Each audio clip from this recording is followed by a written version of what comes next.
Daudi alikasirika, alimfuata Goliati akamwambia, wewe Mfilisti usiyetahiriwa, leo hii kichwa chako na king'oa na kifanya kuwa chakula nini? Kwa hiyo mlokole akikasirika, akitoa chozi, Mama Queen, wewe ni wakunipiga mimi?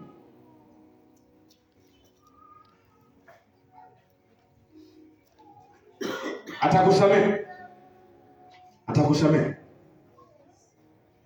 Akienda kwenye maombi ataambia, Bwana wewe wajua, wafahamu. Yule amezoea kunipiga kila siku, amezoea kuninyanyasa kila siku kwenye biashara yangu, Mungu mapenzi yako timie. Asipookoka kutana naye. Nakwambia hivi, haichukui muda. Kamuuliza Yona, alijifanya mbishi siku 3 kwenye tumbo la samaki, hauli haunywi, haufanyi activity yoyote ile. Umekataa kusikiza sauti ya Mungu. Kwa hiyo asili ya Mungu ni msamaha. Unaweza kuwa mtu uko mahali hapa, una maumivu makubwa ndani ya moyo wako, una majeraha makubwa ndani ya moyo wako. Pengine uliomba msaada kwa ndugu zako, kwa rafiki zako, wale wa karibu, wakakunyima, ukasikia maumivu ndani yako. Leo hii achilia, utaona muujiza wa Mungu ukitembea ndani ya maisha yako. Wale waliokusalau, waliokuchukiza, utaona Mungu akikusaidia.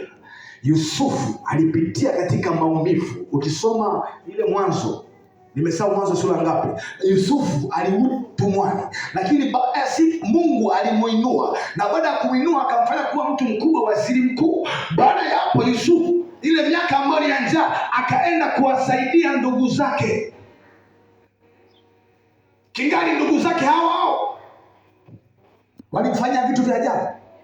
Kitu kilichotokea pale, alisababisha wokovu kwa ndugu zake, kwa sababu hakurudisha ubaya ndani yake. Mathayo 6.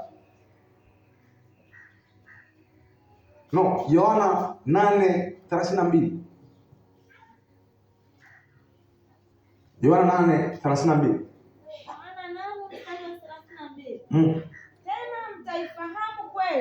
Tena mtaifahamu kweli, na hiyo kweli itaweka huru. Hapo unaweza kuandika, msamaha una funguo 3 kuu.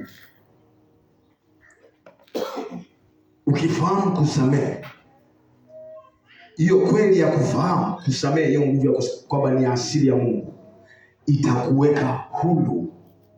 Utakuwa na amani. Mume wako anaweza kuwa ni mkali, anakuja amefoka ndani, lakini bado umempikia, bado umemfulia. Anaweza kuwa ni ndugu yako au mdogo wako, hakumbuki ulichomfanyia, kwamba ulikuwa unambeba, lakini anakuja mwisho siku anakuinukia. Ukifahamu kweli ya kumsamehe ndani ya moyo wako, unakuwa huru na unakuwa uko free kumweleza Mungu wako chochote kile ulichonacho. Oga anasema hivi kwamba mtu ambaye haweki vitu moyoni hawezi kuzeeka, anakuwa na asili ya Mungu. Kwa sababu mtu ambaye haweki vitu moyoni, yaani ukimfanya chochote kile anacheka, huyo mtu muogope. Jiulize vitu mara mbili. Yaani umemkomesha, mwingie shida, yeye anacheka tu. Ni sawa tu. Sawa. Huyo mtu siku alikasirika, akasema baba, nimevumilia, lakini hajabadilika, bado hajaokoka. Mungu mwenyewe akivumilia, akiona hajabadilika, anakuondoa. Mungu anasamehe na anakuvumilia ili uweze kufanya kurejea, ili akufanya akusamehe. Anakuvumilia mara ya kwanza, mara ya pili, mara ya tatu, mara ya 4, mara ya 5, mara ya 6, mara ya 7, mara ya 8, mara ya 10. Anachoka, na mtu akichoka anafanya kitu chochote ambacho ni kibaya. Kwa baada Mungu anakuvumilia, anakuchoka, anakuacha. Akishakuacha unaangamia. Siniweza jua kijana mmoja alikuwa akiingia shambani Kigoma, anawanyanyasa mama wa watu, anaingia na panga kwenye mashamba kama vile ni shamba lake. Inasikitisha sana mtu kufia dhambi. So pain, very pain. Anaingia anamwambia, ukisema chochote Baba Samuel na kukata panga, navuna mioyo yako, nachukua parachichi, naondoka. Kimya. Utaongea mbele ya panga.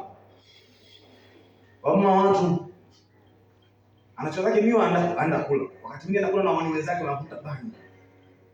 Neno la Mungu halijawahi danganya. Linasema mshahara wa dhambi ni mauti. Kwa ukiona una neema, ulimkosea Mungu huko nyuma, ulifanya udhinzi, uliiba, Yesu anasamehe. Nikikumbuka anasema